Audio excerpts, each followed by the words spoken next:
క్రాంతన్న live షోలో చూసి ఏదో అనుకున్నాం కానీ ఇక ఇందులో డైరెక్ట్గా చూసిన తర్వాత మీ గురించి మాట్లాడాలంటే నాకు ఒక విధంగా భయం అనిపిస్తుంది మాకు. ఏందన్నా మీరు మనిషేనా నిజంగా రోబోనా ఏంది అది లోపల ఇనుప సామాన్లు ఏమైనా పెట్టుకున్నారా చెక్ చేసుకోవాలి.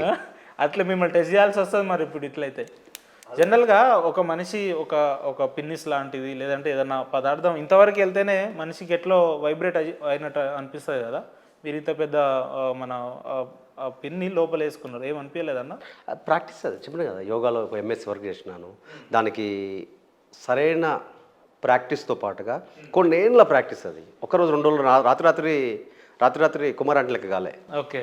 కొన్ని సంవత్సరాల ప్రాక్టీస్తోనే ఈరోజు గిన్నిస్ తాగపోయినా అంటే దాని వెనుకబడిన శ్రమ అలాంటిది. కానీ ఏమైనా కూడా మనిషి పుట్టుకలో సాధారణంగా అయితే జనరల్గా మీరు చేసే పనులు అయితే ఎవరు చేయరు కదా.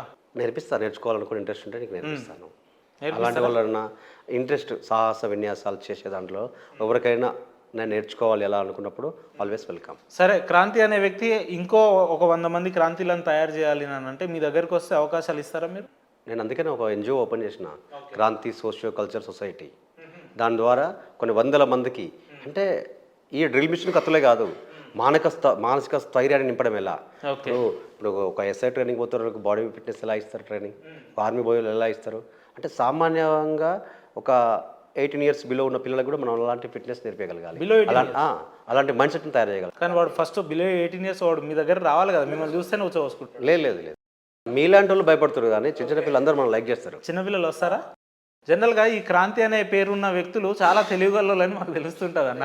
నేను తెలియకలను అయితే మీరు ఇంటర్వ్యూ చేస్తారు. క్రాంతి అంటే మరి ఆ పేరులో అట్లా అర్థం ఉంటుందా? ఒక నలుగురికి వెళ్తురిచ్చే మీరు చెప్పండి. హోస్ట్ నేను కదా, నేను చేస్తే బాగుంటుంది అంటే క్రాంతినా క్రాంతి అంటే ఏంటి? ఒక వెలుతురు అని అర్థం. తప్పు. క్రాంతి అంటే రివల్యూషన్, రివల్యూషన్. కాంతి అంటే వెలుతురు. డిఫరెన్స్ ఏంటంటే కాంతి అంటే వెలుగు, క్రాంతి అంటే రివల్యూషన్ అంటే విప్లవం, సమాజ మార్పు కోసం పోరాడేవాడే. రైట్ అన్న. ఇప్పటి వరకు మీరు ప్రపంచ వేదికల్లో ఎన్ని వేదికలు పంచుకున్నారు అని అంటే? ఒక 15 కంట్రీస్ వరకు విజిట్ చేశాను. 15 కంట్రీస్కి. అంటే ఈ నా లైఫ్ జర్నీలో నేను ఒక సాధారణ కుటుంబం నుంచి ఈ ప్రపంచానికి ప్రయాణమయ్యే దారిలో 100 మంది, కొన్ని 100 మంది అవమానపరిచారు. కొంతమంది నీ బతికే ఇంట్లో గతిలేడోడివి, వరల్డ్ వైజ్గా ఏంది అడుగు తిక్కలోడు అని తిట్టిన వాళ్ళు చాలామంది ఉన్నారు. అయినా కూడా ఒకే కాన్సెప్ట్, నా విజన్ ఏంటంటే నేను ఈ ప్రపంచానికి నా ప్రతిభ చూపించడం కోసం ఎంత కష్టంగా పడతాను అనుకున్నాను. నాకు సాధనతో పాటుగా, నా ఎడ్యుకేషన్తో పాటుగా, నా కుటుంబ బరువు బాధ్యతల కోసం నేను మా నాన్నతో పాటు మేస్త్రి పని చేస్తుంటాను. ఓకే. మా నాన్న ఒక మేస్త్రి, అమ్మ చేలో పనికి వెళ్తుంది, కూలి పని చేస్తుంది, అన్న ఒక హోటల్లో పని చేస్తాడు, ఒక చెల్లె చదువు. ఎన్ని ఎకరాలు ఉంది మీకు? ఏం లేదండి, రోజువారీ కూలి, డైలీ వేజెస్. నాన్న మేస్త్రి పని. మీరు అప్పుడప్పుడు వెళ్తుండేవారు? నాకు మొత్తం వస్తుంది. ఇప్పుడు ప్రతి సమ్మర్లో స్కూల్ స్థాయి నుంచే ప్రతి సమ్మర్ కాగానే 141 బస్ ఎక్కేది ఉప్పల్లా, నాంపల్ల దిగి ట్రైన్ ఎక్కి ముంబైకి పోయేది. సమ్మర్ మొత్తం పని చేసేది. మళ్ళీ ఇడికి వచ్చి మళ్ళీ ముంబైలో మేస్త్రి పని అంటే ఇప్పుడు బండలు వేయడము, గోడలు కట్టడము, ఇలాంటి పని నాకు వచ్చు, చిన్న పని చేసి. ఇప్పుడు కూడా ఆ పరిస్థితులు వస్తే చేయడానికి సిద్ధంగా ఉంటారు? గిన్నీస్ బుక్ రికార్డు పోయి రికార్డు కొట్టి అంతే. నా నిజ జీవిత లైఫ్ నేను పని చేసుకుని బతికేవాడిని. రియల్ అది. అవును. ఇప్పుడు మీరు సిగ్నేచర్ న్యూస్ కదా, మీరు నా దగ్గర మాట్లాడితే అట్లే ఉండాలి, రేపు మా ఇంటికి పోయినా తీయండి అట్లే ఉండాలి. రియల్ లైఫ్ అది. ఇప్పుడు ప్రతిభలో ప్రపంచాన్ని చూడొచ్చు, రియాలిటీలో మాత్రము మనము నిజ జీవితంలో ఎలా ఉంటాం అట్లే ఉంటాం. మీరు ఇందాక మాట్లాడుతూ మన ఇంటికాడ ఉన్నప్పుడు కూడా విన్యాసాలు చేస్తుండే, చెట్టుకు రివర్స్గా వెళ్ళడం, ఇటువంటి అన్నీ చేస్తుండే అని అన్నారు కదా. ఇవన్నీ చూసిన తర్వాత మీ గ్రామస్తులు, మీ తల్లిదండ్రులతోటి ఏంది మీ అబ్బాయి ఇట్లా పిచ్చి పిచ్చి పనులు అవసరమా అంటే వాళ్ళు ఏమన్నా తెలియదు. ఏ రోజైతే నేను ఇండియాస్ గాట్ టాలెంట్లో నేను పార్టిసిపేట్ చేసిన తర్వాత మా అమ్మ వాళ్ళు భయపడ్డారు, వీడేమవుతాడు దోస్తారం బట్టి అక్కడెక్కడ తిరిగి ఇలా ఆగమైపోతాడేమన్న భయం ఏర్పడింది. కట్ చేస్తే వీడు ఏదో ఒకటైతే అవుతాడు, కనిపించడం మాత్రం కాడు అనుకున్నాడు. కాడు ఏదో ఒకటైతే. నేను చదువుకున్నప్పుడు మా సార్లు అనేది కదా, ఈ ప్రపంచంలో దేనికి పనికిరాడు అంటే ఒక వీడు రాని చూపించేది. ఇప్పుడు ఈ ప్రపంచంలో దేనికి పనికిరాడు వీడే రా అన్నాడు అన్న వ్యక్తులు ఉన్నారు కదా, ఈ ప్రపంచంలో అందరు వేసుకోలేరు రా, వీడే ఏదో ఒక అవుతాడు రా అనుకున్నా అన్నాడు. దీని వెనుక ఉన్న మన డెడికేషన్, మన హార్డ్ వర్క్, మన సాధన ప్రాక్టీస్ ముందుకు తీసుకెళ్లడము, ఎంచుకున్న మార్గాన్ని అంచెలంచెలుగా స్టెప్ బై స్టెప్ ముందుకు తీసుకెళ్లడమే నా విజయానికి ముందుకు. అన్న మీ ప్రయత్నంలో కుటుంబ సభ్యుల నుంచి అరే ఎందుకు మనకు ఇవన్నీ కూడా అవసరమా లేదా అంటే ఈ రకమైన ఎప్పుడైనా వచ్చినాయా ఫ్యామిలీ నుంచి? అమ్మ నాన్నలు కావచ్చు, ఎవరైనా కూడా? లాస్ట్ వరకు కూడా వాళ్ళకి ఫస్ట్ తెలియలే. అది తెలిస్తే మా అమ్మ చాలా సెన్సిటివ్, అమ్మకు సరిగా ఆరోగ్యం కూడా బాగుండదు, బాధపడుతుంది. ఇప్పుడు చదువు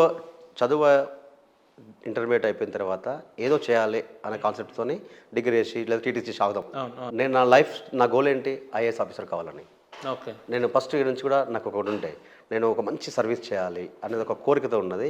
నాకున్న సిచ్యువేషన్, నాకున్న వెసులుబాటు, నా ఆర్థిక సోర్సెస్, నాకు ఇంగ్లీష్ కూడా రాదు అని దానికి ఉన్న పరిణామాల వల్ల నేను రీచ్ కాలేకపోయాను. ఓకే. నాకు ఇష్టం, కానీ ఒక ఐఏఎస్ కూడా అప్రిషియేట్ చేయాలంటే ఏం చేయాలన్నా ప్రిపేర్ అయ్యాను. ఓకే. అంటే ఒక మార్గం లేనప్పుడు ఆప్షన్గా ఇంకొక నేర్చుకున్నాను. వాడి డ్రిల్ మ్యాన్ అయ్యిండు. వాళ్ళు భయపడినరు. తర్వాత కూర్చోబెట్టి నేను క్లియర్ చేసేసిన.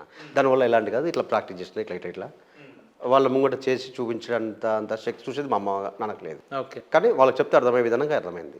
ఎక్కడ పోయినా కేర్ఫుల్గా ఉదయం సాయంత్రం మా అమ్మ నాకు కాల్ చేస్తుంది, ఎక్కడున్నారా, ఓకే సేఫ్. ఓకే. జీవితంలో వెలకట్టడం లేని కన్నతల్లి తండ్రుల ప్రేమ మాత్రమే ఎవరు. ఎందుకంటే వాళ్ళు ఇప్పుడు నువ్వు తెలుగులో ఒక సామెత ఉంటుంది కదా, ఎంత చెడ్డ బంగారమైన అవసరం ఇంటికి పోతుంటారు కదా. అవును. మనం ఎంత దొంగ లంగైనా కూడా సాయంత్రానికి కన్నతల్లిదండ్రుల ముంగట నా కొడుకు నా కడుపులో బిడ్డ అనే ప్రేమిస్తారు. చిన్న పిల్లలు. ఇది వాస్తవం. నువ్వు ప్రపంచంలో ఎంతమంది చూస్తున్నా తెలియదు. నా వరకైతే మనకు కనపడిన దైవాలు ఎవరైనా ఉంటే కన్నతల్లిదండ్రులు మాత్రమే, ఇంకంతే. ఇక నిన్నటి వరకు మీ గ్రామస్తులు లేదా మీకు పరిచయస్తులు అవహేళనగా చేసి మిమ్మల్ని మాట్లాడిన వ్యక్తులు ఈరోజు ఆ రకమైన పరిస్థితులు ఉన్నాయా? వాళ్ళ దగ్గర నుంచి ఆన్సర్ ఏ విధంగా ఉంది? అంటే నేను ఎవరికి మాట్లాడలే. ఇంకా గిన్నెస్ రికార్డ్ చేసిన తర్వాత నేను హైదరాబాద్లో ఉన్నాను. చాలా మందిని ఇంకా కలవలే, ట్రై చేసిన. ఒక వ్యక్తిని కలుద్దామన్న కోసం వెయిట్. ఓకే. కలిసిన తర్వాత నేను మా ఇంటికి వెళ్తాను. ఎందుకంటే నా కుటుంబం హ్యాపీగా ఫీల్ అవుతుంది. ఫస్ట్ గిన్నెస్ రికార్డ్ చేసిన సంతోషం, హ్యాపీ. నా ఊరికి అందరు బ్లెస్ తీసుకుంటాను. ఎందుకంటే నన్ను తిట్టిన వాళ్ళు కూడా నా వాళ్ళే కదా. మంది అయితే నేను ఫీల్ కావాలి. వాడికి తెలియదు కావచ్చు, నన్ను తిట్టిన అయితే సో వాట్, నువ్వు తిట్టినంత మాత్రం నా ఇట్టు అనేది వాడివా కాదు కదా. నువ్వు తిట్టినా నన్ను నువ్వు గుంజుదామనుకున్నా నా ప్రయాణం మాత్రం ఆపుకోలే కదా. ఊరు నుంచి హైదరాబాద్ రావాలంటే లారీకి పోయే బతుకున్నాను. నేను ఫ్లైట్లు ఎక్కి వేరే దేశాలకు పోయి వస్తున్నాను. నమ్ముకొని ఒక డ్రిల్ మిషన్ పట్టుకొని ఈ ప్రపంచం మొత్తం తిరిగి వచ్చిన. దాని వెనక సపోర్ట్ చేసిన వాళ్ళు చెప్పిన వాళ్ళు వీళ్ళు. ఇప్పుడు మీరు ఫ్లైట్స్ వెళ్ళిన తర్వాత కూడా ఈ ఎక్విప్మెంట్స్ అన్ని కూడా గవర్నమెంట్ నుంచి పర్మిషన్స్? మన గవర్నమెంట్ నుంచి పర్మిషన్. సార్ మామిడి హరికృష్ణ గారు ఉన్నారు కదా, మామిడి హరికృష్ణ కల్చరల్ డిపార్ట్మెంట్ డైరెక్టర్. ఆయన దీనికి సంబంధించిన మొత్తం పర్మిషన్స్, నేను ఎక్కడ వెళ్ళినా నాకు కావాల్సినది ఇలా అన్నీ ఆయన దగ్గరుండి ఒక మొత్తం డాక్యుమెంట్ తయారు చేసి